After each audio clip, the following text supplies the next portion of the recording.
Bandeko batali mbote na biso lelo tokosala émission on a lingala pona ko sunga bandeko peut-être baza ko komela biso de temps en temps que ba message biso feza na lingala yango tokosala exhortation oyo na lingala lelo ezali le 10/7/2016 donc dimanche à lelo Nzambe azolo kumuna oyo mutu ozolanda biso na ngonga oyo na ba réseaux sociaux ou bien na kati ya site na biso lesavertis.net topé site na biso mususu kachandel.org kuna nde bokokuta ba message oyo zape na lingala ou bien na français pour na bandeko yo peut-être ba okaka lingala te to bokaka français te yango moni de temps en temps tout ça va émission ming na français puisque bateau ba comme la biso ming za bateau ba français yango eza malamu tango yo la linga na émission oyo soko moni ke ba émission tozo sala et kizo sunga bino bo komela kabiso na tokoyeba ndingi ko donc ko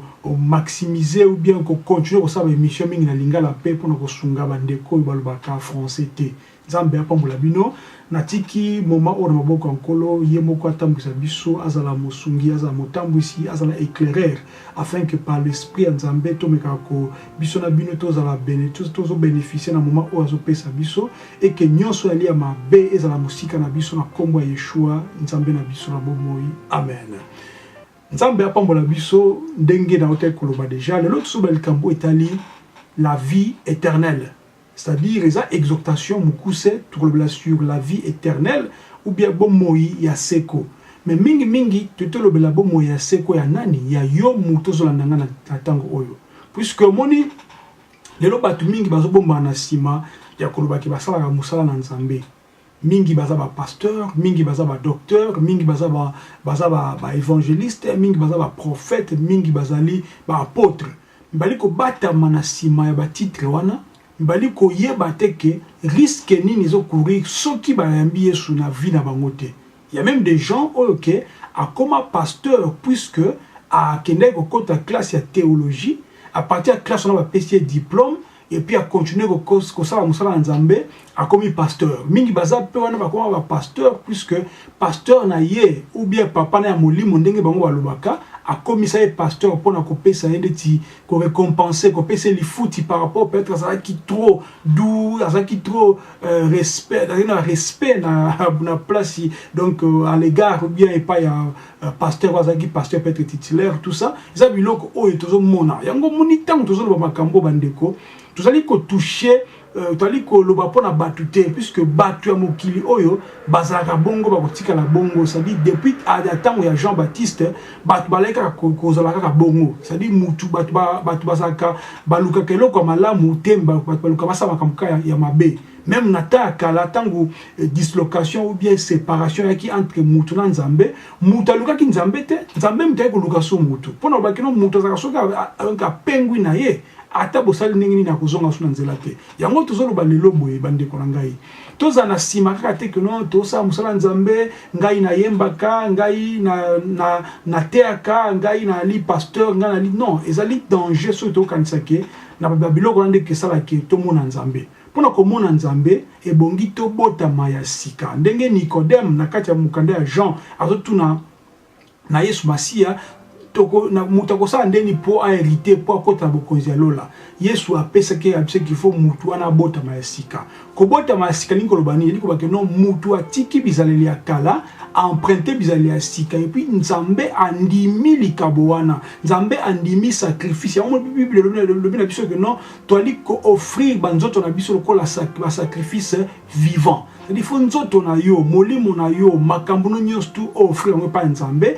Nzambe bana ko tambwisa yo no yo wana ko mitambwisa yo moko bato mingi bali ko bomba na sima musala Nzambe bali ko sala ba posa na bango bali ko sala ba calcul na bango bali ko sala ba bengango donc ba business pour na kaka que non alingi à se positionner mingi lelo awa tangu susu atanga na epe classe ya malunga nazo boya ko zo ko sala musala albi ke Nzambe acha ya temps plein pour azwaka mbongo ezoto na kati église ndeko mbongo ezana sukate mingi bana mbongo lelo bazana ba hôpitaux mingi bana mbongo lelo bazana ba problème ya ba maladie ou eza incurable c'est pour dire que même soko ozwi mbongo ata ozwi 1 milliard de dollars américains mais soki bomo inayo a na sama belé obongisi ngo malamu te mukolo kufa eba ke direction na eza nini ezali lifelo Nzambe alobi na kati ya mukanda ya Samuel boy alobi l'Éternel trouve-t-il plaisir, la question, l'Éternel trouve-t-il donc du plaisir dans les holocaustes et dans les sacrifices comme dans l'obéissance à la voix de l'Éternel? Batunya est-ce que Nzambe azwaka plaisir ou bien ndimaka kaka nini comment andimaka kaka donc mbeka ou bien ba sacrifice to salaka ou bien Nzambe andimaka obéissance oyo ezouta na liloba na ye. Alors réponse est péché que nous voici l'obéissance vaut mieux que le sacrifice. Donc kotosa eleki kopesa mbeka to kotosa eleki mbeka eza nini? Tant que yola mukaka na tongo le biko samba na 4h du matin. Et ça m'a bêté. Mais ce qu'on ça ba sacrifice on a si que pas ba sacrifice wana nzambe nda koyoka yo to ko salisa yo ezali ozomi kosa. Peut-être que de temps en temps ko mona que le boko nzambe ezali kolona yo mais ça garantit que okota lola. Puisque kozala mwana nzambe ezali ezali que no obotami ya sika kuna likolo. Nzambe ayebi yo na kati identité na yo komi que no komi mwana na nzambe ezali kola mutu ba adopter yo. Ozaki na famille mususu nzambe adopté okomi na kati ya famille na ye. Yango monike nzambe il faut la nzete biso to bani ba étape. So yoza étape te okomona nzambe te. So koza étape te okoza nourri na makambo musu euta libanda mais okoza nourri na bile ezoute pa nzambe te. Or muto kola ka na bile ezouta pa nzambe. So bile ezouta pa nzambe te. Ezouta pa batu to na ba philosophie to na makanisi to na ba science moyen oza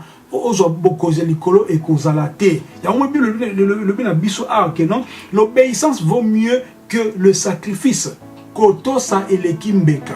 Sokozo tosa nzambe te, atosa libeli, ato miche wa pota na nzoto, okomona nzambe te. Pomo na nzambe fo kotosa ye, pomo na nzambe fo bota mayasika. Dans la Bible continue sur le bible non, et l'observation de sa parole vaut mieux que la graisse des béliers. Kobomba maloba na ye eleki même mafuta ya ngombe. Kobomba maloba na nzambe eleki même mafuta na ngombe. Yo siko so bomba maloba na nzambe te. Ozo pratiquer yango te. Osa ba sacrifice, olala kanase, osa ba jeûne prière. Moko pe osambela pona bat baliko bika. Yo zo kanisa ke comme bat baso bika yango nezali raison que oloba ke nzamba za na yo. Non, attention, faut faire vraiment attention. Puisque tout le monde qui a une Genèse, tango Abel a pesa mbekanae, tout le monde qui est milinga Abel indimum et qui est tout droit pour nous dire non Nzambe a agréé mbekanae. Ndenge moko pe tout le monde Yesu Masia tango a kufi a sekui kose kwa na Yesu yango mteza ko lakisa ke Nzambe andimi sacrifice wana. Eza pe ndenge moko soki yo mutu ozaki moyibi et que tango kumo semble ozaka koyiba c'est que Nzambe nanu andimi ete ko la mwana e. So ozaki moyibi, ozaki plutôt ndumba, okomi ko sambe ozaka ndumba, c'est que nzambe nana ndimi makambo na yo te. Yango moni mingi bazo te biso akote yo peut-être te tika kindumba mais yemoko aza ndumba. Tika moyibi yemoko aza moyibi. Tika kindoki yemo alindoki. C'est batu bali ko sala le contraire makambo o baza koloba. Yango ndeko nanga ozola nanga le mkola dimanche le 10/7/2016. Vidéo oyo ezali pona ko fongolo su miso molimo oyo bakeno mutu pa mona nzambe il faut mutu abongwama vina yo échanger okoma mutu asika makambo akala otika so monike makambo otika kala osala ngo kaka c'est que nano ko mwana nzambe te parce que bible le biso que non ba oba bote mina nzambe ba sala suma sumu te so ko kwelelo lobi olamuki kweli suka le sumu wana c'est quelque part oza nous délivrer na likambo wana te luka bato babanga nzambe so on ko kayo moko te okope okomela biso ya prompte okope ko orienter ndeni ko sala pona ozwa tana yo makambo nzambe puisque vie éternelle ali ezali individuel ce qui yo moko kanisi que non okota lola puisque za mwana pasteur posa moi si pasteur posa ndeko pasteur o sala erreur muta okota lola soki yo moko omitiki omipesi mbeka nzoto na yo molimo na yo makanisi na yo imipesi mbeka pona kosala nzambe wana ndesko komona bolingo pe donc komona pe vie nzambe babilembo nini ekoko sala ke mutu wana amona na kaza mwana nzambe eza à partir ya bilembo ya molimo le fruit de l'esprit ndenge Galates 5:22 elobi na biso ba fruit ya esprit soki eza na kati na yo te soki yo lelo tilelo za kaka na problème ya oza pomka ya kanda tutanga un peu peut-être pour na bandeko oyo ba yebite bien nan batanga nini batanga donc verset wana te to dans la Galates chapitre nango 5 tu bande à partir du verset 16 le bible J'ai dit donc, marchez selon l'esprit et vous n'accomplirez pas les désirs de la chair.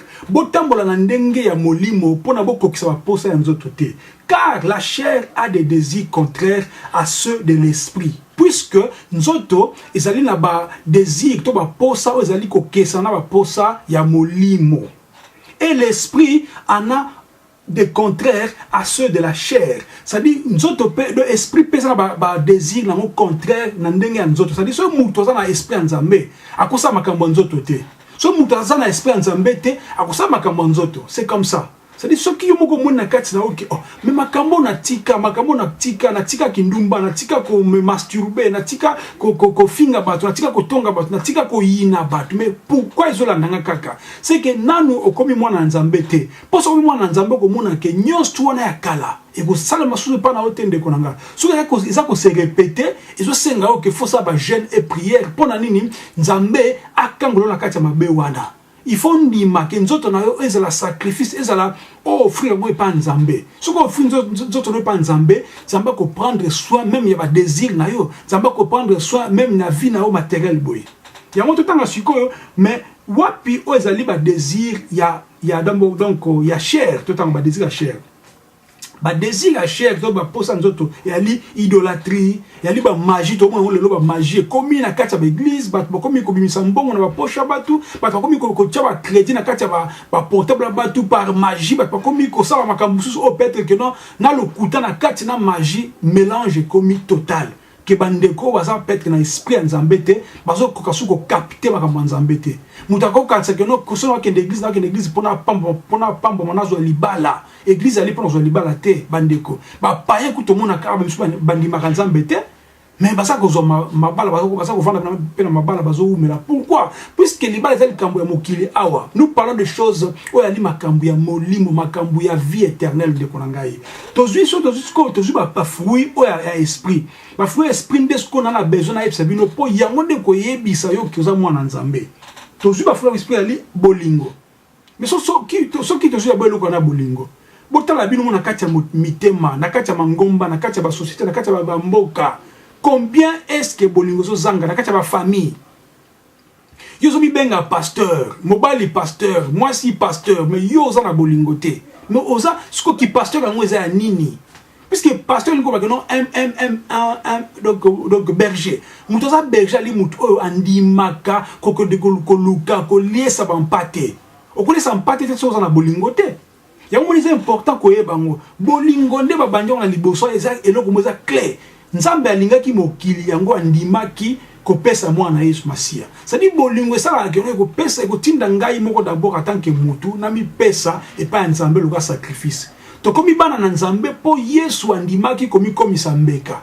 Biso pe po Yesu andima biso lokola bana eto nzambe andi biso lokola bana ifo biso moko to mi pesa pe mbeka. To bo manzoto na biso oyo c'est-à-dire nzoto na biso oyo to mona ngoni tizala lokola enveloppe po eza pe bon eza enveloppe pamba to pesa makambo eza ya molimo nde importance bandeko. Ba mangombe eza plein tout mona mais pourquoi ba ça ba problème puisque ba esprit wana ba démon ezo tourner ka place wana. Ba l'esprit bimi koto et koti koto et puis nazo ebisa bino bande konangai bolanda miracle te po miracle ya solo ali soki mutu abongoli motema omoyo bike mutu taki muyibi atiki muyibi mutu taki ndoki atiki ndoki mais au moins ke batu apesa ba témoignage ka toujours matériel puisque basa côté bon bilo zaka matériel de konangai soko bengani démon ezali be preuve te ke nzamba zana yo. Puisque Bible le son à Matthieu 7, 23, que mingi bakoloba que non, tout ça qui va miracle na kombo na o yeso banini na yeba ki binote. Ça dit nzamba ko sala pe miracle pas mutu pona kaka lokumu ya kombo na ye, mais yo moko muto sali o par lequel miracle salami na yo o sali miracle. Na o muto bikisami soki bolandi ko bolandi nzala nzambe te boko kota lifelo. Bande ko vie éternelle les akami balé.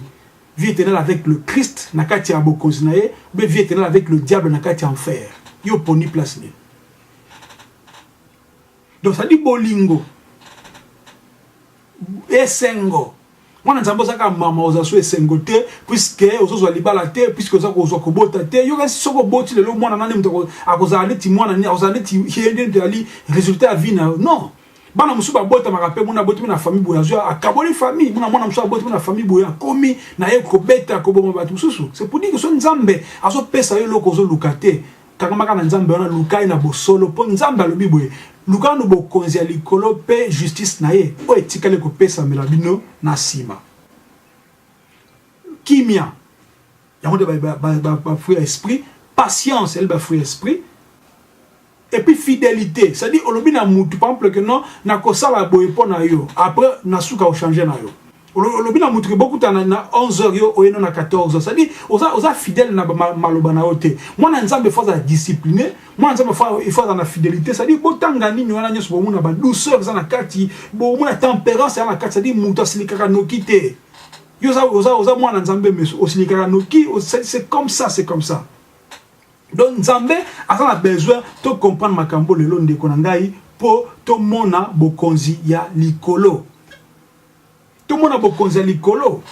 To lo waki na donc na 1 Samuel donc 15-22 que donc obéissance et le qui meka, c'est-à-dire le sacrifice, donc l'obéissance vaut mieux que le sacrifice, c'est-à-dire que to ça et le qui ko pesa ba sacrifice et le qui meka.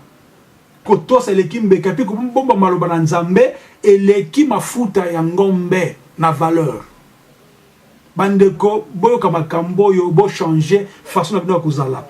Yesu alobi na biso boyo pona bolingo. Alobi boye. Si quelqu'un dit j'aime Dieu et qu'il haïsse son frère, c'est un menteur. Car celui qui n'aime pas son frère, qu'il le voit.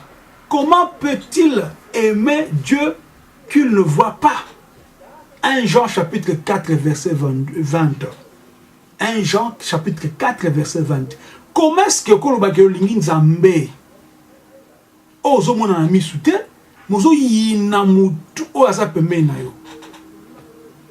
Combien de batu basala ko yina na kati ya mitema na bango, na kati ya bomoi na bango? Combien de batu na kati ya ba famille kutolo bate ba famille ça séparé, mais on appelle non nazali pasteur, nazali apôtre, nazali évangéliste, mais osana bolingo te ozo yina me bato bozala makila moko na ndenge nzoto so bato bazaki sko ba paya onga kolobani bozo pe buna pe bozo pe bino ba chrétien mais bozo yinana bandeko bobima na makambo oyo botika ko yinana.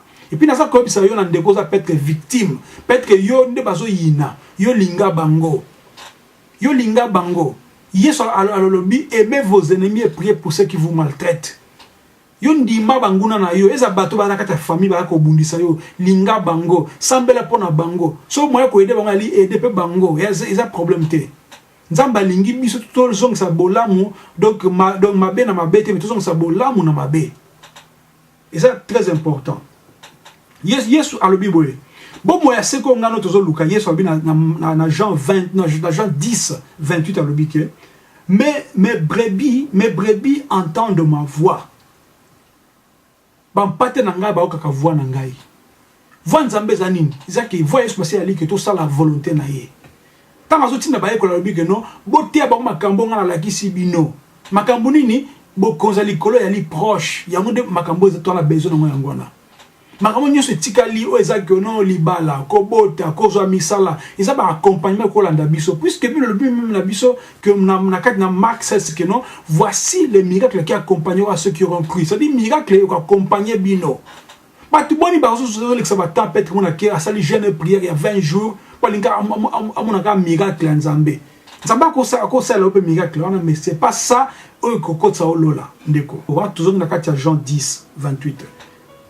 Puis balanda kangai c'est-à-dire bampate ya Nzambe ya Yesu Masia bayoka ka mungongo ya Yesu aibi bango puis balanda ka pe Yesu yo olanda nani okoma na yo fanatique ya pasteur na yo okoma les amis de okoma fils de, c'est-à-dire pona yo Nzamba za susu wana te okomi komichande mutu liboso soit disant que non moni mafuta kitaki na mutu ya nini ya Aaron et puis jumandefu bozo zwa makambo Nzambe lokola masapo. Bandeko Yesu Masia tango ye a rétablir relation à Sika, a établir alliance à Sika. Alliance comme que non, mutu nyos tu o asana posa so na Nzambe kota na chambre na o bondela Nzamba ko yokayo. So so tambola na ye Nzamba ko yokayo.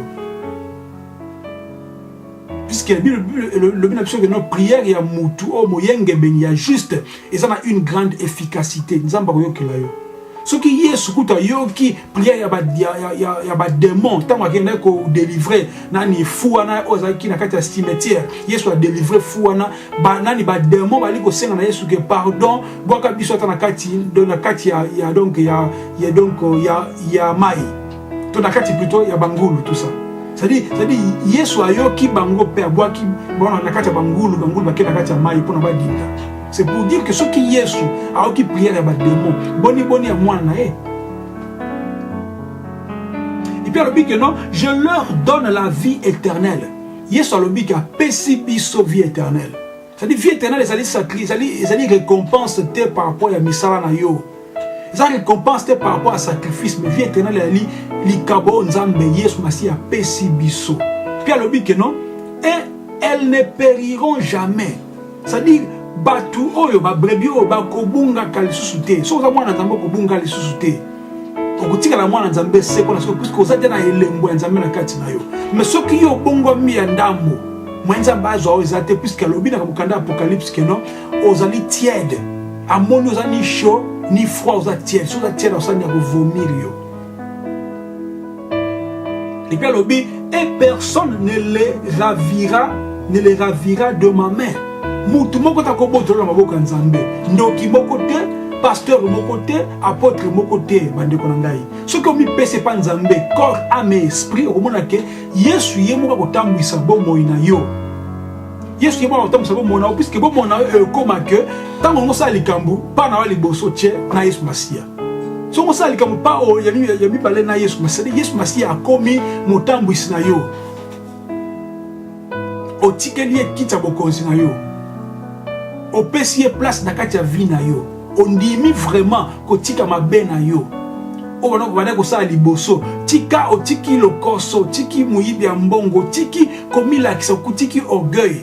Olandi Yesu Masia de vrai. Okomona ke ye akotambola na elongo. Et puis, et donc en souka pona osuki ça, Romains chapitre 8 verset 16 le biso boy. L'esprit lui-même rend témoignage à notre esprit que nous sommes enfants de Dieu. Et le basuka ngana ke Yesu, c'est-à-dire esprit na kati na yo. Et qu'on rendre, c'est-à-dire esprit en Nzambe plutôt, et qu'on rendre témoignage na esprit na kati na yo que za mwana Nzambe. Tant que mwana Nzambe yomoko koyeba ko za mwana Nzambe.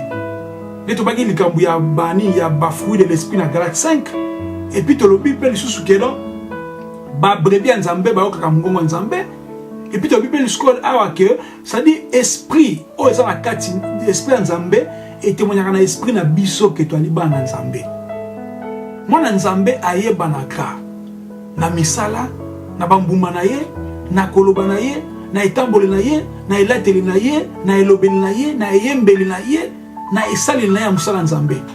Somoni mutu baliko matse mingi oza pasteur aza na nguya c'est que mutu na comprendre que Paul na kati na kati bukana Nzambe Paul amona ki mwasha za esprit à Python azo kumisa bango Paul na Silas. Basala Nzambe bino Paul akangisa ke munoko pourquoi Paul a compris que eza esprit ma be mutana kati ya mwasi wana. Mais yoza pasteur, yoza frère, ukende ko yemba soko yemba betro maboko basa ko peso ba honneur wana soko zongo yoza nani. Ya mingi bali ko kufa na kati ya mulimo pe na kati ya nzoto, mingi ba ko baka toujours motema makasi ba ni masu Nzambe te. Ndeko yo ki video oyo. Soki oyebi ke o ipesa vie na pa Nzambe te à 100%. 95%, 99% ils ont raté par Nzambe. Ou soit tu pèses 100%, ou soit tu tika les bonbons. Pas le bique, aux a ni froid ni chaud. C'est aux a tiède. Aux a tiède, aux a ni moto ni malili, Nzamba au sans ayo. Et pourtant, Ngonga pèse million na vidéo landi oyo, ils allaient hasarder. Les deux allaient mokolo o batu mingi, na kobina na katia ba synagogue. Pour la bango ba kanse ke kusala Nzambe ne yangwana. Peut-être que yo posa na katia batu wana. Parce que le long na episio bende konangai. Dima Yesu comme Cosmo Bikis na yo. Tika mabe ozo sa na kati ya molili, tika mabe ozo sa na kati ya secret. Isala mwana Nzambe de vrai. Luka Nzambe na longino mo na bomo no mobimba, na motema no mobimba et puis okomona ke ye akosala na kati ya bomo na yo. So na ba question ko tuna so par rapport ya likambo to balelo. de kokomela biso omona ke to aider par rapport à ce que Dieu va nous mettre à cœur. Tika ete Nzambe apambola biso. Shalom.